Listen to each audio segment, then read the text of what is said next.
तो देखो चैप्टर का नाम पढ़ा रहा हूँ मैं आज आपको, periodic classification of elements. Class class 10th का है, मैं क्लास 5th कह रहा था। तो क्लास 10th का चैप्टर नंबर 5 है, ठीक है।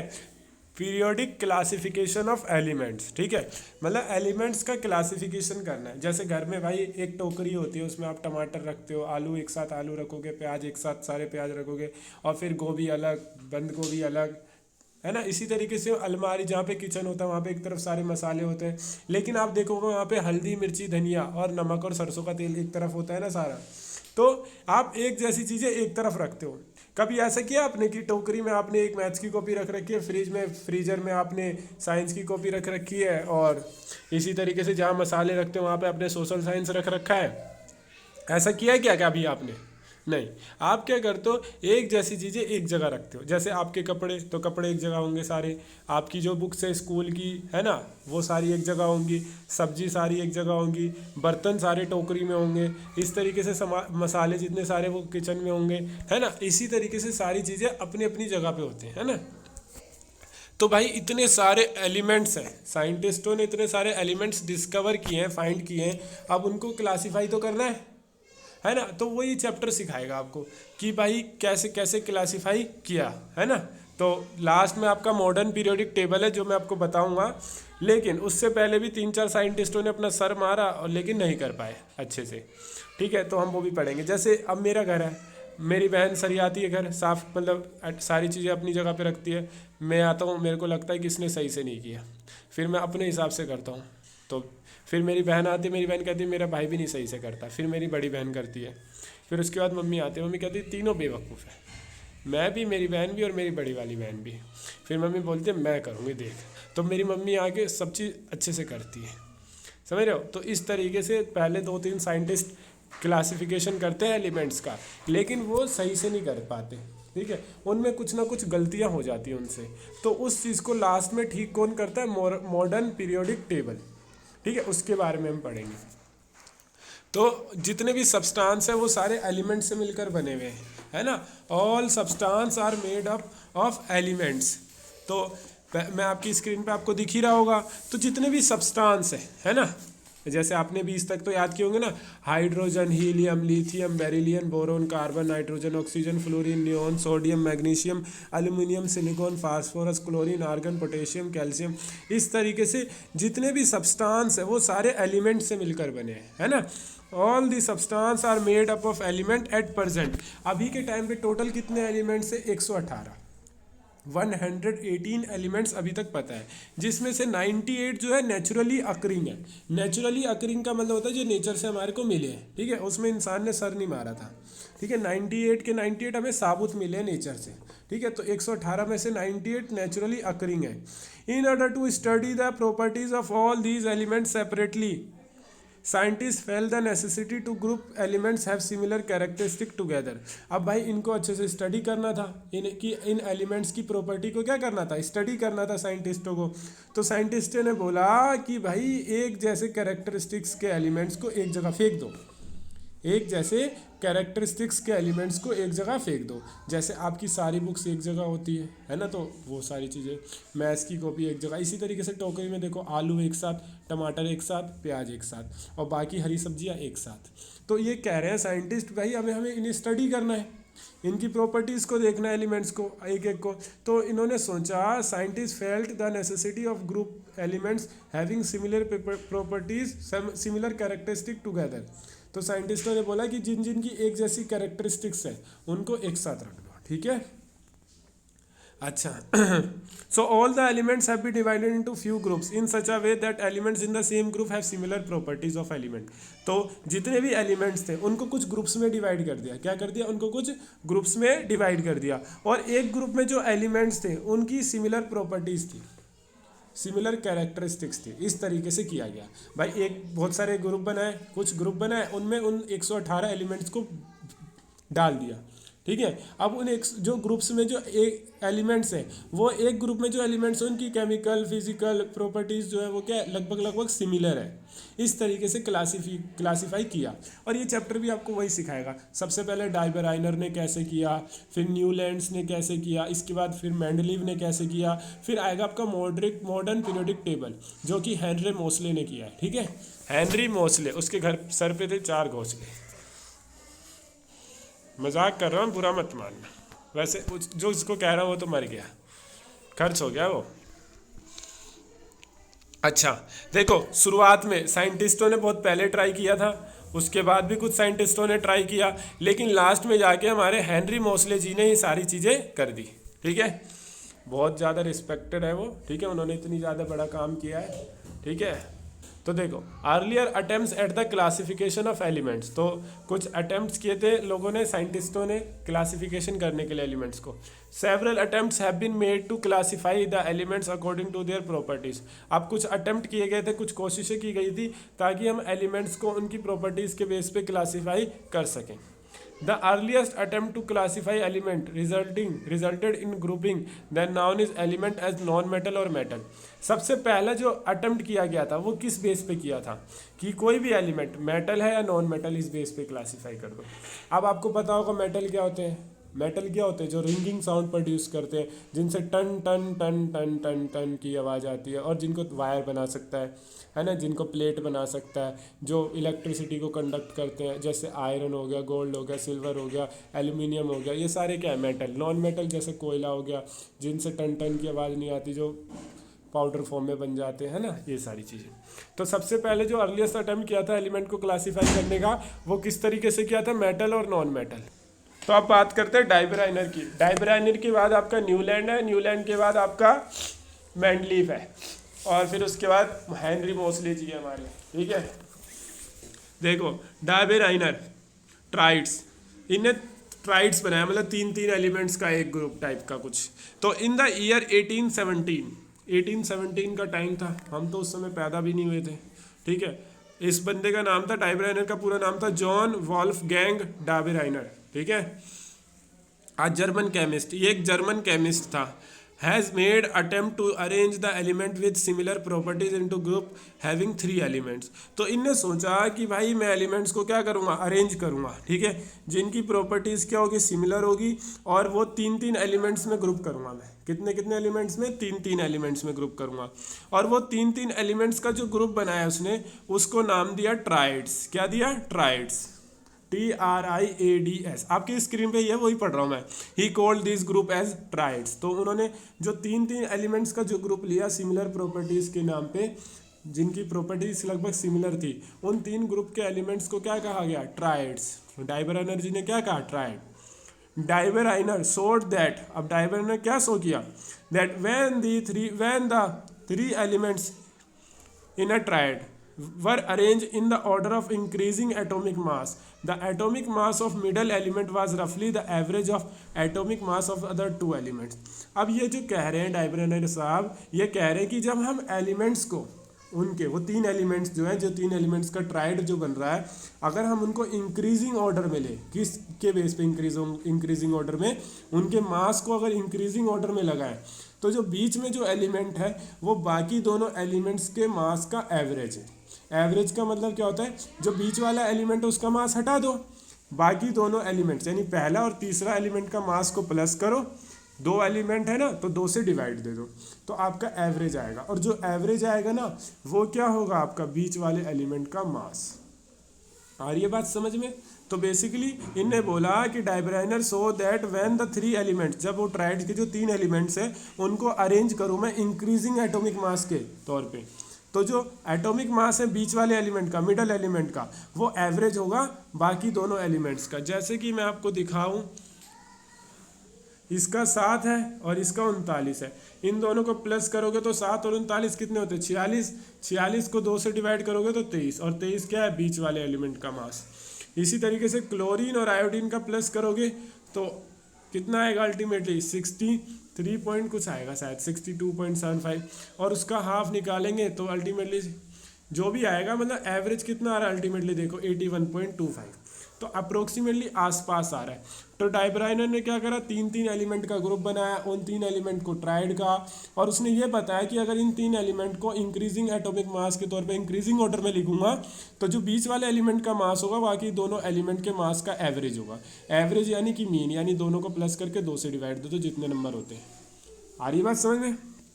हाँ चलो, इम्पोर्टेंस देखो, आपको समझ आ रहा है ना? हाँ, अगर समझ आ रहा है तो वीडियो को लाइक करें, शेयर करें और चैनल को सब्सक्राइब करें, घंटी वाला आइकन दबाना ना भूलें, ठीक है? हाँ good. Importance, it has a great significance, और इसकी बहुत ज़्यादा इंपॉर्टेंस थी। सिग्निफिकेंस का मतलब बेसिकली इंपॉर्टेंस होता है इन प्रेडिक्टिंग एटॉमिक मास। और ये अब भाई तुम एटॉमिक मास प्रेडिक्ट कर सकते हो ना इससे, कि भाई अगर बीच में ये बंदा आ रहा है तो बाकी दो का एवरेज निकाल लो और वही होगा इसका, है ना? तो एटॉमिक मास हम प्रेडिक्ट कर सकते थे मिडल एलिमेंट का। Even in this days these element resemble in their properties, और आज के टाइम पे भी ये जो एलिमेंट्स हैं ये इसी ऐसे भी हम इसको रिसेंबल कर सकते हैं। आ रही बात समझ में? तो हम बीच वाले एटम एलिमेंट का मास हम बता सकते थे एवरेज निकाल के, और आज के टाइम पे भी तो ये ट्राइड की फॉर्म में रिसेंबल हो सकते हैं, लेकिन हमारे पास तो मॉडर्न पीरियोडिक टेबल है। लिमिटेशन देखो भाई, all the element discover at that time could not be classified into triads. तो भाई जितने भी एलिमेंट्स क्लासीफाई किए थे ना उस समय, है ना, मतलब जितने भी एलिमेंट डिस्कवर हुए थे, all the element discover at that time could not be classified into triads. तो उस समय जितने एलिमेंट्स मतलब डिस्कवर्ड हुए थे उनको इस फॉर्म में नहीं लाके लिख सका वो। और भी बहुत सारे एलिमेंट होंगे, इनने तो बस 3 ही दिया है ना, इन्हें तो बस 3 ही दिया है, 3 ट्राइड, 1 2 और 3, बस 3 ट्राइड दिया। इससे ज़्यादा एलिमेंट थे भाई उस समय। तो डाइब्राइनर कुड आइडेंटिफाई ओनली 3 ट्राइड्स, और वो कितने ट्राइड्स बता पाया? सिर्फ 3 ट्राइड। और एलिमेंट तो और भी बहुत ज़्यादा डिस्कवर हो रखे थे, तो ये दिक्कत है, ये लिमिटेशन है इसकी, ये आपको याद करना है, ठीक है? आपको इंपॉर्टेंस पता होनी चाहिए, लिमिटेशन पता होनी चाहिए, और ये चीज़ आपको पता होनी चाहिए जो मैंने यहाँ पे पढ़ा है, ठीक है? ये डाइब्राइनर ट्रेड के बारे में, ट्राइड्स के बारे में। अब इसके बारे में बताऊंगा मैं, अब मैं बताऊंगा न्यूलैंड्स के बारे में। तो 1 मिनट रुको, कॉफ़ी पी के आने दो मुझे। तो यार मैंने कॉफ़ी पी ली है, ठीक है? अब मैं आपको आगे पढ़ाऊंगा, ठीक है? कॉफ़ी बहुत जल्दी पी लेता हूँ मैं, या कह लो पीता ही नहीं हूँ कोई नहीं, देखो अब मैं बता रहा हूँ न्यूलैंड का लॉ ऑफ ऑक्टेव्स। जैसे सा रे गा मा पा धा नी सा, वैसे इसमें कहाँ तक है मुझे याद नहीं आ रहा, बट अभी मैं आपको बताऊंगा पढ़ के। इसी तरीके से इंग्लिश में जो इंग्लिश लेटर होते हैं ना, जैसे हिंदी में तो हम पढ़ा होगा सा रे गा मा पा धा नी सा, इस तरीके से इंग्लिश में क्या होता है? डो रे मी फा सोला टी का। वैसे टी का नहीं है, 16 टी है बस, ठीक है? वो सा और का मैं खुद लगा रहा हूँ। तो डो रे मी फा 16 टी का, सा रे गा मा पा धा नी सा, ईसा पूसा टूसा, ठीक है? तो न्यूलैंड का हम पढ़ेंगे लॉ ऑफ ऑक्टेव्स। उसने क्या बोला था? उसने 3-3 में बनाया था, इसने 8-8 में बनाया था। ऑक्टेव्स का मतलब होता है 8-8, ठीक है? तो 1866 वो 1817 में आया था, ये आया 1866 में, उसके कई साल बाद। जैसे उसके दिमाग में एक टेंशन थी कि भाई मुझे भी क्लासीफाई करना है, इसके दिमाग में भी वही टेंशन आ गई कि मुझे भी क्या करना है? क्लासीफाई करना है। साइंटिस्ट लोग ना एक से एक टेंशन लेते हैं, मतलब जैसे पहले उसने टेंशन ली, फिर अभी इसको टेंशन, जब तक वो टेंशन का खात्मा नहीं कर देंगे तो टेंशन लेते रहेंगे। तो आप टेंशन मत लो, आप बस मेरा समझो जो मैं पढ़ा रहा हूँ। तो न्यूलैंड्स लॉ ऑफ ऑक्टेव्स, इसका नाम है जॉन न्यूलैंड्स। उस बंदे का नाम क्या था? जॉन वॉल्फगैंग डाबेराइनर, इसका नाम है जॉन न्यूलैंड्स। इन साइंटिस्ट लोगों का नाम भी मिलता जुलता होता है। तो 1866 में जॉन न्यूलैंड्स था, इंग्लिश केमिस्ट, वो जर्मन केमिस्ट था, जर्मन, ये इंग्लिश साइंटिस्ट है, वो केमिस्ट था। हाँ, arrange the noun elements in order of increasing atomic masses and found that every 8th element had properties similar to that the first। अब इसने क्या किया जॉन न्यूलैंड जी ने? इन्होंने किया कि भाई एलिमेंट्स को इंक्रीजिंग एटॉमिक मासेस के तौर पे लगाया। कैसे लगाया? इंक्रीजिंग एटॉमिक मासेस के तौर पे। और इसने देखा, इसने फाउंड किया कि हर 8वें एलिमेंट का जो प्रॉपर्टी है वो सिमिलर है पहले एलिमेंट से, यानी पहला, फिर दूसरा, फिर तीसरा, चौथा, पांचवा, छठा, सातवां, आठवां। 8वें नंबर पे जो एलिमेंट आ रहा है इंक्रीजिंग एटॉमिक मासेस के सीरीज में, तो 8वें का एटॉमिक मास पे जो एलिमेंट है उसका प्रॉपर्टी और पहले वाले पे, जो पहले पे था, वो दोनों का जो प्रॉपर्टीज़ है सिमिलर प्रॉपर्टीज़ है। और इसने इस चीज़ को किससे कंपेयर किया? म्यूजिक में आपको पता है सा रे गा मा पा धा नी, इस तरीके से है ना। अभी लता मंगेशकर गायब हो गई ना, वो चीज़। इसी तरीके से इंग्लिश में वो लोग नोटेशन क्या यूज़ करते थे? डो रे मी फा सो ला टी, इस तरीके से वो लोग यूज़ करते थे। तो इस तरीके से उन्होंने दिया, ठीक है, उन्होंने बोला चलो अच्छी सी हो जाएगा। देयरफॉर ही कॉल्ड, इसको इसने बोला लॉ ऑफ ऑक्टेव्स, और इसी को इससे जाना इस लॉ ऑफ ऑक्टेव्स। और ये किसने किया था? जॉन न्यूलैंड्स ने, इसलिए इसका नाम क्या पड़ गया? Newlands law of octaves. अब ये ओरिजिनल फॉर्म का एक पार्ट दे रखा है, देख लो। सबसे पहले लिख रखा है नोट्स ऑफ म्यूजिक, फिर लिखा है सारे गामा पादा नी, नीचे लिखा है डोरे मीफा सोला टी का, ठीक है, टी तक है। फिर hydrogen, lithium, beryllium, boron, carbon, nitrogen, oxygen, fluorine, sodium, magnesium, aluminium, silicon, phosphorus, sulphur, chlorine, है ना, पोटेशियम, कैल्शियम, क्रोमियम, है ना, टाइटेनियम, मैग्नीज, फेरस, कोबाल्ट, निकल, कॉपर, जिंक, फिर आगे पता नहीं मुझे। इस तरीके से दे रखा है। और इनने जो अरेंज कर रखा है वो क्या है? इंक्रीजिंग एटॉमिक मासेस के तौर पे। और इनने ये बोला था कि भाई पहले एलिमेंट का और 8वें एलिमेंट का जो प्रॉपर्टी है वो क्या है? सिमिलर। जैसे हाइड्रोजन पहले नंबर पे आ रहा है डो पे, फिर उसके बाद दूसरे पे लिथियम, फिर beryllium, boron, carbon, nitrogen, oxygen, है ना। तो और फिर फ्लोरीन, तो हाइड्रोजन और फ्लोरीन का इसके हिसाब से सेम है केमिकल जो प्रॉपर्टीज़ है। इसी तरीके से लिथियम और सोडियम का, बेरिलियम, मैग्नीशियम का, बोरोन और एल्युमिनियम का, कार्बन और सिलिकॉन का, नाइट्रोजन और फास्फोरस का, इसी तरीके से ऑक्सीजन और सल्फर का, फ्लोरीन और क्लोरीन का, ठीक है, फ्लोरीन और क्लोरीन का, और सोडियम, पोटेशियम का, मैग्नीशियम का, कैल्शियम का, यहाँ तक, ठीक है। और इसी तरह आगे। तो इनने बोला कि पहला और 8वें एलिमेंट का जो केमिकल प्रॉपर्टीज सेम है जब हम उनको इंक्रीजिंग एटॉमिक मासेस में लगाएंगे, ठीक है। न्यूलैंड था और इसने एक और धुन बना के दे दिया सारे गामा पादा नी डोरे मी फा सोला टी। अब इसकी लिमिटेशन पढ़ेंगे, तो रुको एक मिनट, अब इस बार मैं पेप्सी पी के आऊँगा। तो मैंने पेप्सी पी ली है, ठीक है। अब देखो लिमिटेशन, देखो न्यूलैंड्स के लिमिटेशन। तो लिमिटेशन क्या है? अब भाई हर किसी की कुछ ना कुछ लिमिटेशन होती है ना, पूरा एकदम अमृत तो कोई नहीं होता, ठीक है। इसी तरीके से इसकी भी कुछ लिमिटेशन, ठीक है। तो डाइबेराइनर की, वो डाइबेराइनर नहीं सॉरी, न्यूलैंड्स की बात करें तो इसकी लिमिटेशन क्या कह रहा है? This law was applicable only up to calcium, after calcium every 8 element did not possess the same property similar to that of the first. तो ये कह रहा है कैल्शियम तक तो चली, कैल्शियम तक, कैल्शियम और उससे पहले वाला 8वां तक चली, लेकिन कैल्शियम के बाद का जो एलिमेंट था उसकी प्रॉपर्टी और उससे पहले वाले फर्स्ट 8वें, मतलब उससे जस्ट 8वें नंबर पे जो पहले पे आएगा उसकी प्रॉपर्टी नहीं हुई फुलफिल, ठीक है। जैसे मैं आपको स्क्रीन पे और अच्छे से समझा देता हूँ, यहाँ तक तो चली, जैसे इसकी सेम है, ठीक है, इसकी सेम है, ठीक है, इसकी सेम है, इसकी सेम है, इसकी सेम है और इसकी सेम है, ये इसके हिसाब से सिमिलर प्रॉपर्टीज़ है। लेकिन जैसे क्रोमियम पे आया तो क्रोमियम एल्युमिनियम की सेम नहीं है, सिलिकॉन टाइटेनियम की सेम नहीं है, फॉस्फोरस और मैग्नीज की सेम नहीं है, सल्फर और फेरस की सेम नहीं है, इसी तरीके से क्लोरीन और कोबाल्ट की सेम नहीं है, निकल की भी सेम नहीं है, पोटेशियम और कॉपर की सेम नहीं है, कैल्शियम और जिंक की सेम नहीं है। बस कैल्शियम तक चला, उसके बाद फेल, टाटा बाय बाय, है ना, फेल हो गया। तो ये कह रहा है Newland assume that there were only 56 element existed in nature and no more element would be discovered in future. अब ये कह रहा है भाई बस काफ़ी 56, इससे ज़्यादा दुनिया में एलिमेंट्स नहीं है। लेकिन भाई दुनिया है, बहुत बड़ी दुनिया है, अभी तो और भी बहुत कुछ होना था, है ना। तो न्यूलैंड्स कहता है 56 एलिमेंट है, इसके बाद नहीं आएंगे। तो but later on several new element discover, बहुत सारे एलिमेंट्स क्या हुए, डिस्कवर हुए, जो कि इस जो ये बताया था ना इसने कि हर पहले और 8वें एलिमेंट का प्रॉपर्टी सेम होगा, उसको फुलफिल नहीं कर पाया, इसके ऑक्टेव में वो चीज़ नहीं बैठ पाई, ठीक है। तीसरी और इन ऑर्डर टू फिट, तीसरी limitation, in order to fit elements into his table. अब अपनी टेबल में एलिमेंट्स को फिट करने के लिए न्यूलैंड, अपनी टेबल में एलिमेंट्स को फिट करने के लिए न्यूलैंड्स ने क्या किया भाई, दो एलिमेंट्स एक स्लॉट में फेंक दिए, ठीक है। Also put some unlike element under the same column, और ये दो एलिमेंट तो एक कॉलम में फेंके और कुछ अनलाइक यानी एक जैसे सिमिलर नहीं है उनको भी एक जगह डाल दिया। तो ये बेवकूफ़ी है ना। जैसे टेबल में अगर आप देखो तो कोबाल्ट और निकल है,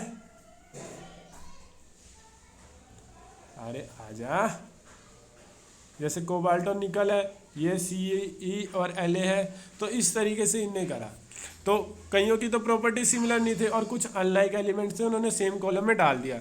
तो कोबाल्ट और nickel are in the same slot, ठीक है, these are placed in the same column. जो फ्लोरीन का था ना ऊपर, देखो कोबाल्ट निकल के ऊपर क्लोरीन भी है, फ्लोरीन भी है और हाइड्रोजन भी है, तो एक पूरा कॉलम है ना, तो उसने ऐसे डाल दिया। तो कह रहा है कोबाल्ट और निकल को सेम कॉलम में डाल दिया है, सेम स्लॉट में, और these are place same column, कौन सा, फ्लोरीन वाला, क्लोरीन वाला, हाइड्रोजन वाला, ब्रोमीन विच है वेरी डिफरेंट प्रॉपर्टी। अब जो क्लोरीन और ब्रोमीन है उसकी बहुत ज़्यादा डिफरेंट प्रॉपर्टीज है, ठीक है, और इनको एक ही में डाल रखा है, तो ये गलत बात है ना। आयरन विच रिसेंबल कोबाल्ट और निकल इन प्रॉपर्टीज, आयरन कोबाल्ट और निकल की तरह प्रॉपर्टी में, लेकिन उसको कितना दूर फेंक दिया है ना। तो ये नतीजा निकलता है जो न्यूलैंड्स का law of Octave work well with lighter elements. तो लाइटर एलिमेंट्स के साथ तो अच्छे से काम करता है, उसके बाद ये पागल हो जाता है, ये टेबल फॉल्स होना शुरू हो जाती है। आ रही है बात समझ में? हाँ, चलो मैंडलीव पीरियोडिक टेबल सुनेंगे, उसके बाद रुको मेरे को लस्सी पी के आने दो। तो मैंने अब लस्सी पी ली है, ठीक है, अब मैं आपको बताऊंगा मैंडलीव का पीरियोडिक टेबल। मैंडलीव ना दोनों से ज़्यादा समझदार निकला, ठीक है। मैंडलीव ने बोला ठीक है इनसे सीखूंगा मैं। इंसान हमेशा अपनी पिछली गलतियों से सीखता है, ठीक है, और पीछे के लोगों की गलतियों से सीखता है। जैसे मैंने बहुत सारी लोगों की गलतियों से सीखा और कुछ अपनी गलतियों से सीखा। मैं इंसान हूँ, मैंने भी बहुत सारी गलतियाँ करी है, आपने भी बहुत सारी गलतियाँ करी होगी, इंसानों से गलतियाँ होती है, लेकिन एक बार हो तो चलता है, बार बार हो तो फिर इंसान वो गधा कहलाता है, ठीक है। तो कोई नहीं, हाँ जानबूझ के आप कुछ चीज़ें होती है ना, हम जानबूझ के कर रहे हो तो सामने वाले पर्सन का फ़ायदा है, गरीब लोगों का जैसे, तो वो बेवकूफ़ी नहीं कहलाती, वो आपका बड़ापन कहलाता है, बड़प्पन, ठीक है। तो कोई नहीं, अब मैं आपको आगे बढ़ाऊंगा मैंडलीव का पीरियोडिक टेबल। तो इन्होंने अपने से पिछले जितनी स्टडी हो रखी थी उसको पढ़ा, साथ साथ अपनी भी रिसर्च, और इनने कुछ नया चीज़ निकाला, वो देखेंगे अब। इसका नाम था Dmitri Ivanovich Mendeleev, Russian chemist था, वो जर्मन केमिस्ट था पहले वाला, बीच वाला इंग्लिश साइंटिस्ट था, और ये आ गया Russian chemist. Was the most important contributor for the early development of a periodic table of element wherein the element were arranged on the basis of their fundamental properties, atomic mass and also on the similarity of chemical property।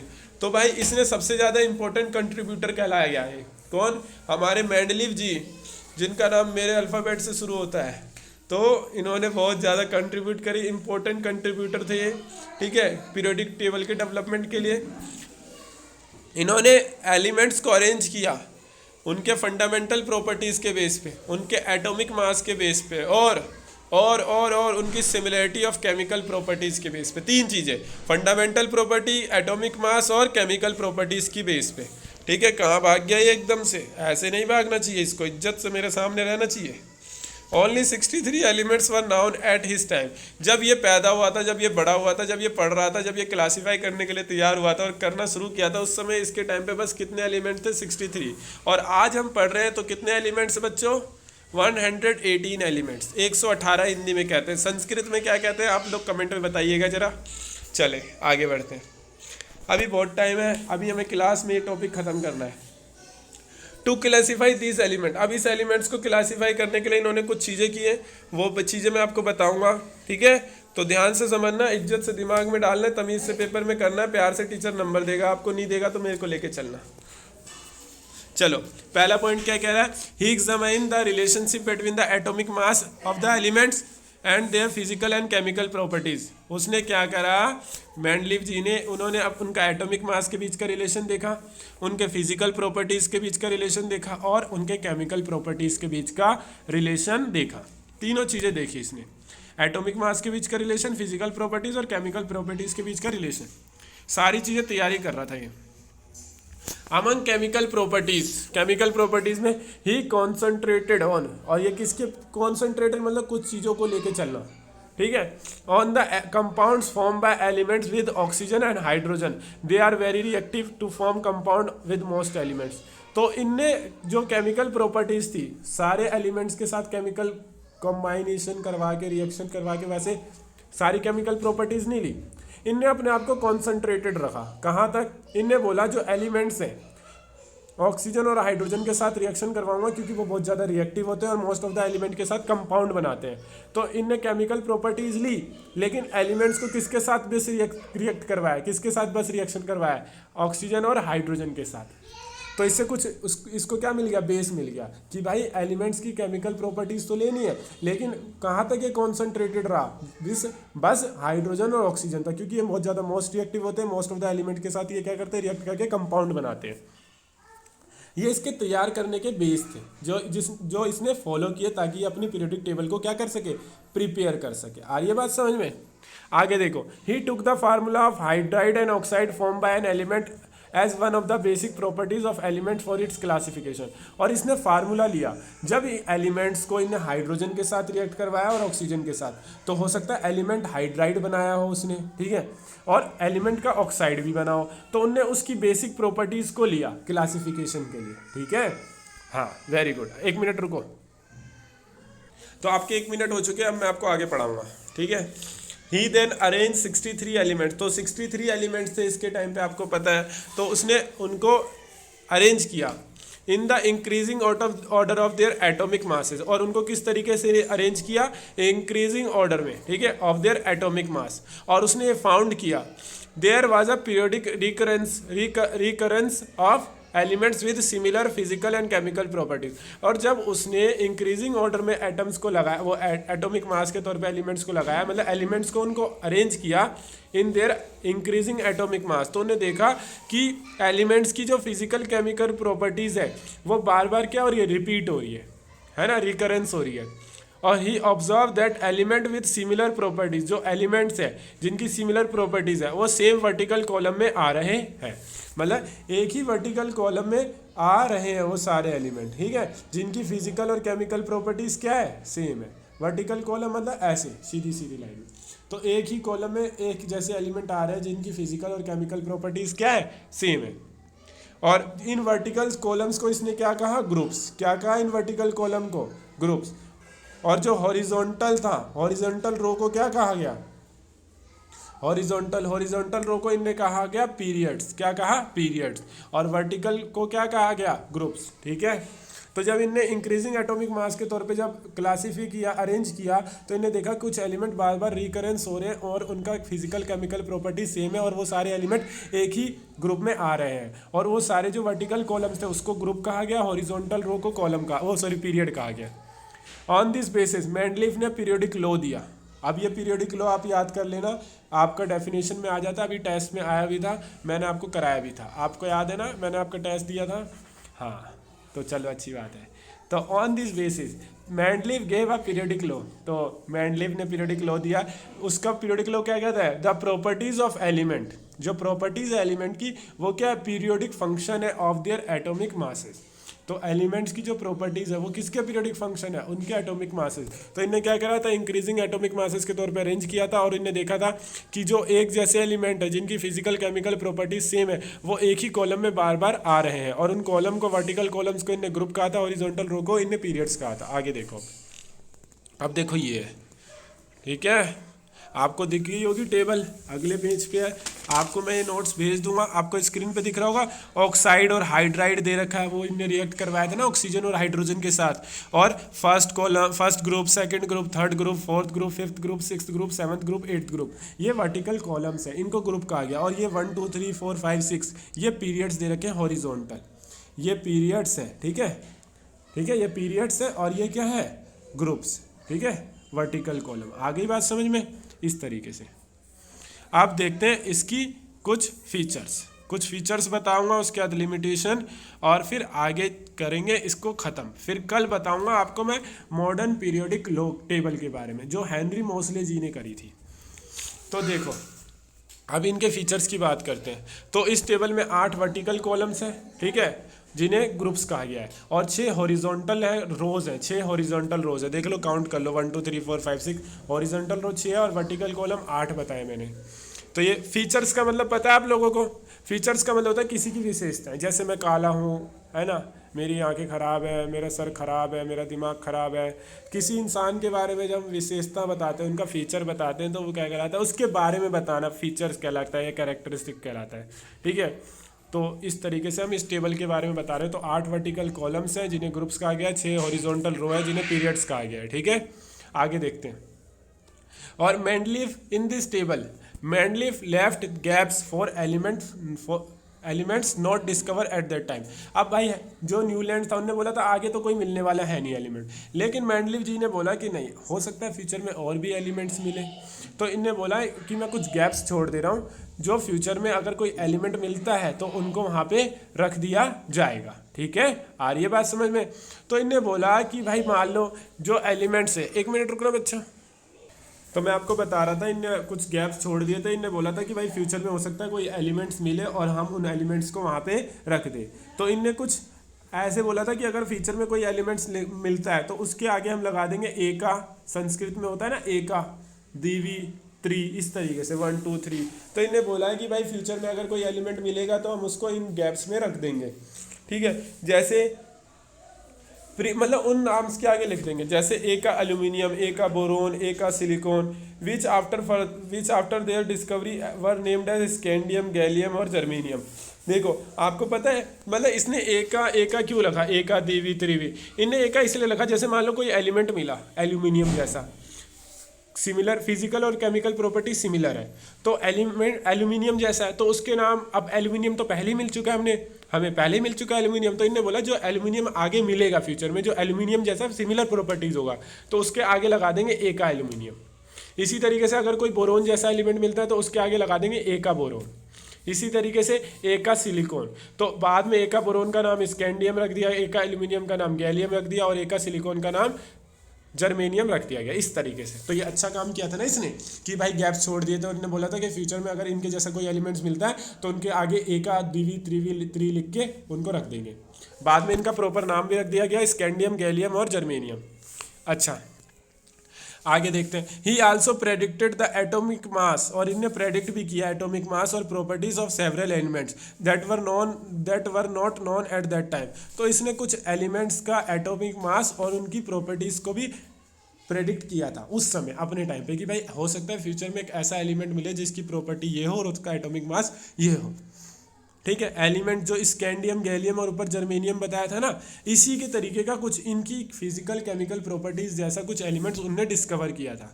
उन्हें बोला था हाँ मैं predict कर रहा हूँ, discover नहीं predict कर रहा हूँ कि फ्यूचर में एक ऐसे एलिमेंट मिलेंगे जिनका नाम एक का एल्यूमिनियम, एक का बोरोन, एक का सिलिकॉन, इस तरीके से होगा। और बाद में उनके जैसा मिला भी जिसका नाम स्कैंडियम, गैलियम, जर्मेनियम नाम रख दिया गया। ठीक है, हाँ।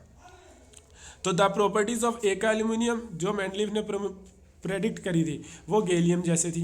ठीक है, तो उसका नाम ए का एल्यूमिनियम से हटा के क्या रख दिया गया, गैलियम।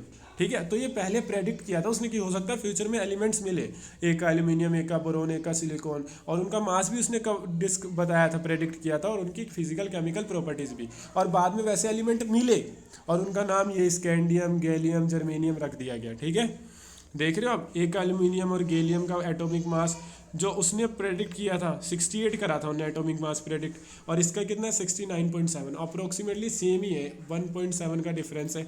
इसने वो बताया था, और इसका देखो O3 E2, एल्यूमिनियम को E2 दे दिया था इनने Ga2, बात तो वही है।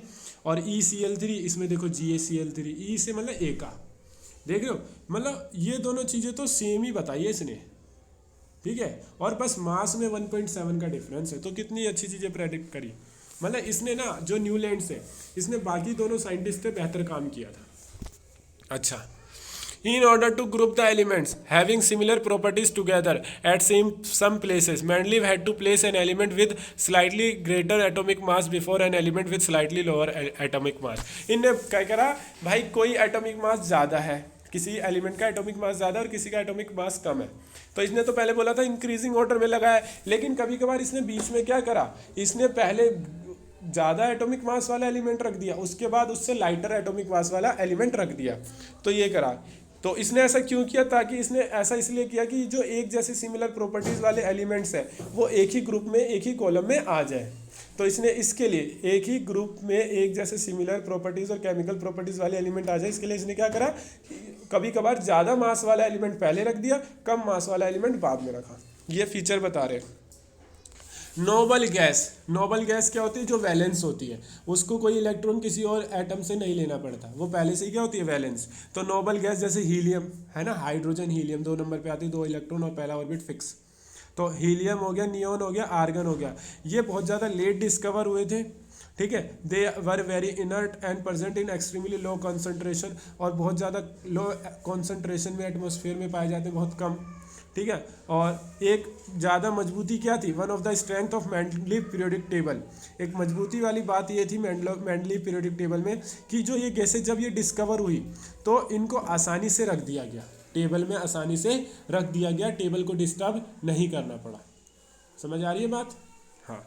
तो जब ये नोबल गैसेस बाद में डिस्कवर हुई बहुत ज़्यादा लेट, तो इनको उस टेबल में रख दिया गया बिना किसी डिस्टर्बेंस के, टेबल डिस्टर्ब नहीं हुई। अब लिमिटेशन पढ़ेंगे भाई। अब मेंडलीव ने इतनी ज़्यादा मेहनत करी लेकिन लिमिटेशंस तो है ही, ठीक है। तो लिमिटेशंस पढ़ाऊंगा, उसके लिए 1 मिनट रुको। तो मैं आप सभी के सामने हाजिर हो चुका हूँ लिमिटेशन बताने के लिए। बुराइयाँ, मेरे अंदर भी बहुत सारी बुराइयाँ हैं, ठीक है, तो कोई बात नहीं, बुराइयाँ तो सब में ही होती है, मेरे में है तो क्या हुआ। हर कोई इंसान दूध का धुला होता है क्या? चलो लिमिटेशन बता रहा हूँ। लिमिटेशन मतलब बुराइयाँ, मतलब क्या क्या ये चीज़ सॉरी कौन कौन सी चीज़ है ये, मतलब प्रूव नहीं कर पाया, सोचना पड़ता है ना कौन सा वर्ड बोलो, तो थोड़ा दिमाग में होता है, मुंह पे नहीं आता है, दिक्कत तो ये है। तो कभी कभार, सॉरी मैं क्या करा रहा हूँ, limitation of Mendeleev periodic table. तो जो पीरियोडिक टेबल मेंडलीव जी ने बनाई थी उसकी क्या लिमिटेशंस है वो देखेंगे। Although this table was greatly helpful for the study of element, तो भाई बहुत सारी स्टडी के लिए ग्रेटली बहुत ज़्यादा हेल्पफुल थी, बहुत ज़्यादा मेहनत करी थी न्यूलैंड जी ने, लेकिन सॉरी न्यूलैंड नहीं, मेंडलीव जी ने, कुछ थी एनोमलीज, उनको देखना पड़ेगा। तो position of hydrogen, the electronic configuration of hydrogen resemble with alkali metal. अब आप मुझे कमेंट में बताओ कि एल्कली मेटल क्या होता है, पता है आपको? Tell me fast.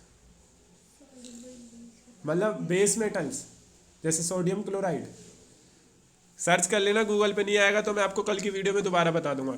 तो जो इलेक्ट्रॉनिक कॉन्फ़िगरेशन है हाइड्रोजन का, रिसेंबल करता है किसके साथ? एल्कली मेटल के साथ, और ये हेलोजन के साथ भी कंबाइन कर लेता है, ऑक्सीजन के साथ भी, H2O पता है आपको, सल्फर के साथ भी।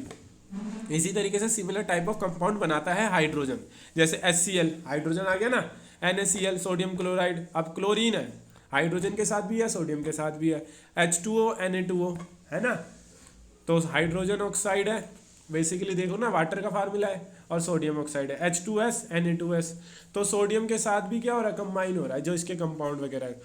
तो जस्ट लाइक हैलोजन, हैलोजन क्या हमेशा डाई एटॉमिक फॉर्म में होता है, तो हाइड्रोजन भी क्या होता है? डाई एटॉमिक फॉर्म में होता है लगभग। तो just like halogen it exist in diatomic form, देखो H2 मिलेगा हमेशा halogen, and combines with metals और नॉन मेटल्स के साथ, दोनों के साथ कंबाइन करता है और कोवेलेंट कंपाउंड बनाता है। तो जो मेंडलीव जी है ना, इन्होंने इसकी पोजीशन फिक्स नहीं कर पाए, किसकी? हाइड्रोजन की। मतलब बेसिकली इस पॉइंट का मतलब ये है कि जो मेंडलीव जी है उन्होंने हाइड्रोजन की पोजीशन फिक्स नहीं कर पाए, एक अच्छी पोजीशन, मतलब फिक्स पोजीशन नहीं बता पाए हाइड्रोजन की। पोजीशन ऑफ आइसोटॉप्स, अब isotopes of an element have similar chemical properties but different atomic masses. Isotopes क्या होते हैं? एलिमेंट तो अलग अलग है, उनका क्या है? एटॉमिक मास अलग है, लेकिन केमिकल प्रॉपर्टीज क्या है? सिमिलर। तो आइसोटॉप्स की भी पोजीशन नहीं दे पाए, ठीक है। जैसे आप देखो क्लोरीन 35 और क्लोरीन 37, तो आइसोटॉप है क्लोरीन के, दोनों क्लोरीन का मास अलग है 35 और 37, लेकिन केमिकल प्रॉपर्टीज क्या है? सेम है। तो इनको देखो 10, the placing of these two isotopes, chlorine जो आइसोटॉप है क्लोरीन के, क्लोरीन 35 और chlorine 37, in the same group of periodic table could not be explain. और जब इनको एक ही जगह डाल दिया गया तो इसको इन्होंने एक्सप्लेन नहीं किया कि इन्होंने ऐसा कैसे किया और क्यों किया। Uncertainty in atomic masses. So another problem was that the atomic mass do not increase in a regular manner in going from one element to next. It was not possible to predict how many elements could be discovered between two elements, especially when we considered the heavy element.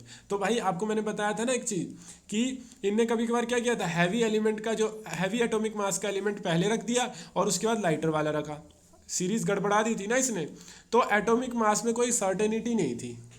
पहले ज़्यादा atomic mass वाला element आ गया, बाद में कम atomic mass वाला element आ गया, तो वो अनसर्टेनिटी थी इसमें। Placing of heavier elements before the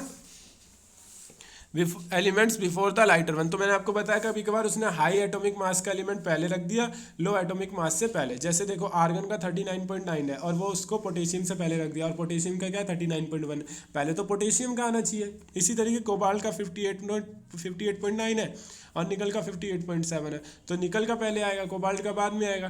टेलेरियम हो गया और आयोडीन, तो आयोडीन का पहले आएगा, टेलेरियम का बाद में आएगा। तो ये समझ में आ गया होगा आप लोगों को। एक बार वीडियो को देख लेना अच्छे से, एक और बार डालूंगा, लेकिन आप लोग पढ़ते चलो साथ साथ। जो मैं क्लास में पढ़ा रहा हूँ वही मैं आपको पढ़ा रहा हूँ, तो वीडियो को देखें अच्छे से, समझे, कोशिश करें समझने की, बुक पढ़ें, और भी वीडियोज़ हैं वो भी देखें यूट्यूब पे, ठीक है। जब आप ज़्यादा से ज़्यादा पढ़ोगे तो आपके दिमाग में बैठ जाएंगी ये सारी चीज़ें।